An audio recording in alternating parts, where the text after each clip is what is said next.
let me share this on my screen. I need everybody to mute though, because I'm getting playback. Baba Bakari, first of all, you and the Asafo gang, you are a member of the Patreon community, aka the African War College. So I appreciate you and your continued support. But you just lifted something that I have to share, because it is incredibly important. So let me put this on the screen. Share my screen. There we go. Right there. So y'all can see this. Are you familiar with, I mean, everybody here is, we in the War College, RBG War Rooms. Everybody know who Cortez is, right? The conquistador. Fernando Cortez, right? Yeah. So y'all familiar with him? Y'all familiar with what his battle strategy was? Yeah, do you want me to say? Yeah. I'm not, so go ahead and explain it. I ain't ashamed to tell. I'm not, go ahead. Yeah, essentially, I know who he is, but I don't know his strategy. Essentially, Fernando Cortez, when he landed in, I guess it was Central America. I call it Central America. Before he went into South America, he came with I guess I'd call it like a battalion of maybe 2,000 Spanish troops, and basically when he landed in Central America, in order to, I guess, motivate the Spaniards who landed in Central America to conquer the land that they had now landed in, is basically burn the ships. Like when you burn the ships, there's no going back to Spain. It's like, now that we're here, it's conquer or die. All right, so let me. So this is why I have this on the screen. I have an image of Yvette Cortez on the screen, Yvette Carnell, but this is Yvette's head on Cortez's body. Now, if you understand military strategy, Yvette, like I said, she has poor intelligence. Any battle strategy is only as good as the intelligence that informs the general. Her tactic was executed flawlessly, but it was based upon intelligence, where she believed that, if we only educate white people, if we only give them the data, if we only reject our Africanity, if we only raise this red, white, and blue flag and show that we're not these other black Negroes, the flat blackness stuff, we are Americans. If we only show them that, then they will repair us and we can be made white. That was poor intelligence. It was the same wishful thinking that brother Volvo was engaging in, right? That same hope that flies in the face of our history. Do for self is really our only option, because these people are trying to kill us. And the fact is, the folks in that movement know they are trying to kill us, because y'all are literally online talking about charging genocide. You're charging genocide because they're trying to kill you. So the cognitive dissonance here of saying that we're too dumb to do it for ourselves, we don't know how to manage the responsibility of our freedom, so we need them to be our parents and do for us, and the only way that this can occur is through the realm of reparations. This is what Yvette did. So here was her strategy. I'm gonna break it down for you. From 2012 to 2020, the transformations in her politic. In 2016, Yvette was staunchly against reparations. And in fact, she clowned Ta-Nehisi Coates when he wrote his piece in the Atlantic called The Case for Reparations. She clowned him, and she felt that the only way that, black people would get up was some type of socialist, lift all boats, Bernie Sanders plan that was going to address us. When the Democrats robbed Bernie and finessed him out of the presidency, the same way that the Republicans or the 2020 election robbed Trump and finessed him out of the presidency, Yvette said, oh shit, we don't have any other options to get our needs met as a wealthless people, as black people, unless we have something that is specific for blacks. And for her, that became reparations. So when she entered into the reparations movement, the first thing she did was set fire to all the ships that were here. So the Do for Self ship, the RBG, Garveyism, Pan-Africanism, burn all of that shit, because we are either going to assimilate, get white people to save us, or die trying. It was an effective battle strategy. So Yvette is the one who introduced so much of this madness about Pan-Africanism. That's why I call tonight the barrel of disinformation, because the difference between disinformation and misinformation, we're going to go there. Misinformation is incorrect or misleading information.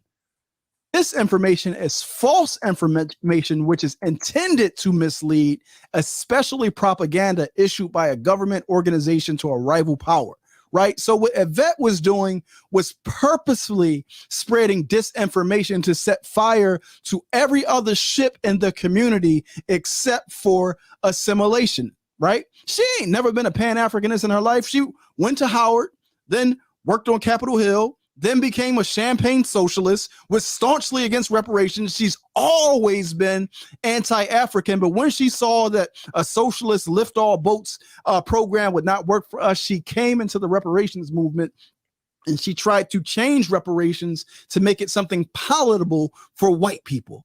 And she tried to change our identity to make it something palatable for white people. So she put on that American flag, which was basically a signal of distress to say, hey, we drowning down here and we are American too. We are the sons and daughters of Americans, of slaves and slave masters, because that was in the S at the beginning as well. But I want you to just see this last part, because the thing that people don't get about Yvette, hopefully it's in this joint. Hold on. I hope I didn't lose it. Is she married to a white woman? She is married to a white woman. I mean, that's the red flag right there. Let me just play this clip. What people don't understand is Yvette has read Rules for Radicals. And in this clip, she's talking about the fight that she started with in Cobra when she first came in. When people were like, why y'all fighting in Cobra and stuff like that? It's because Yvette is a strategist. She understands radical tactics. She breaks it down here in terms of why she did it. Listen to this. Just calm down sometimes. Just sit up straight. Don't be so hothouse flower all the time. Oh, we fighting. Why we fighting again? Listen. And even the fight that happened way back when, why we out? Because we didn't have no money. We still don't have no money, but we have attention. Back then we had no attention. When you don't have attention, you have to find a way to get attention. That's why it was done. Don't think just because you don't know why it's being done that there's no method to why it's being done. Always stop thinking you always the smartest person in the room. Like I said, Yvette is a strategist. So I'm, as a chess player, as a student of war, as a student of struggle, I can respect the tactics. I can respect the strategy. I'm just saying that it's based upon horrible intelligence. It's based upon a complete misreading of all of our history and a complete not knowing of who our enemy is at all. Because for you to think that these tactics is going to work with them, like you are literally setting us up for starvation. So that's. But Omawale, like the whole reason I led with she's married to a white woman, the thing is, it's like these foundational Black Americans, there's an issue with American identity because it's not of our creation. American identity is not of our creation. She's not even thinking self-determination. So she's not thinking of self-determination. So why would she think self-determination and think she's going to be able to keep her relationship? So the thing is, these people, they don't even have Black politics in mind, local, national, or global. They don't have Black politics in mind at all. These people are completely internet based. They're completely reactionary. And that's why I said what Tariq is doing is so Yvette, I can look at Yvette and say, okay, I understand the strategy and tactic behind what she's doing. Tariq just carved out a piece of her movement and then just ran with the we ain't African no more, we as American. Like he did it just because that's where the movement was. So he jumped to be made. He jumped in front of it just to monetize it, because he's been saying throughout his career, oh yeah, we are African people, and racism, white supremacy, and our strength and our power comes from African. In fact, we're invincible when we're African. When we remove he's saying all of the right words, but it was never in him, because when the crowd got away from him and ran towards Yvette, he ran over under Yvette, and then he created something different, FBA. And now everybody is just as retarded, but now under no political leadership, because he don't even tell them to get organized. He said, get on code.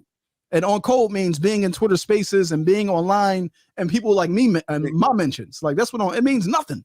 Remember in the beginning of the conversation when we first talking to the guy, I mean, and it was a point where he started talking about mumbo jumbo. Yeah. And we were like, and I mean, I know I jumped in. I was like straight out of Congo. Like, but the thing is, it's like, that's how you know like when people are that level of unsophisticated, you know they're not organizing with other black people, other African people, because African people, black people in this country, if they're serious, they study our history. So if you have conversations with people, you know within the first couple minutes, within the first couple minutes how serious they are. So the thing is, that's why I said this whole ADOS, FBA, whatever, it can only live on the internet with algorithms because it's not intelligent like a person. Like it's simple. It's stupid. It's reactionary. And you know what? Like I know people are reactionary like before Twitter. Like I've dealt with those people because that was my major, history. So I've dealt with people and you know that they're reactionary in some regards and they may have an understanding in others. But when it comes to this FBA thing, this ADOS thing, they don't even they have a decadent memory. They have a short memory. They're not even in the conversation in terms of someone who's actually serious. Like, you know, like people who are serious, they have limitations and you can sort through them. You could talk through them with people. That this whole thing, it doesn't even seem as though it came from a person's mind. It almost seems as like with Jesse Lee Peterson, Yeah.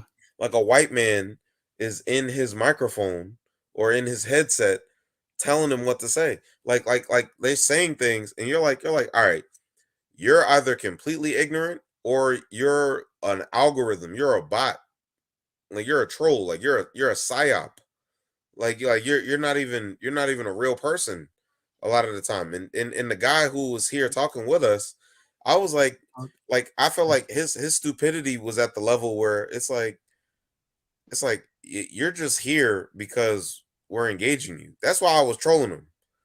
I was Brother like, Emo,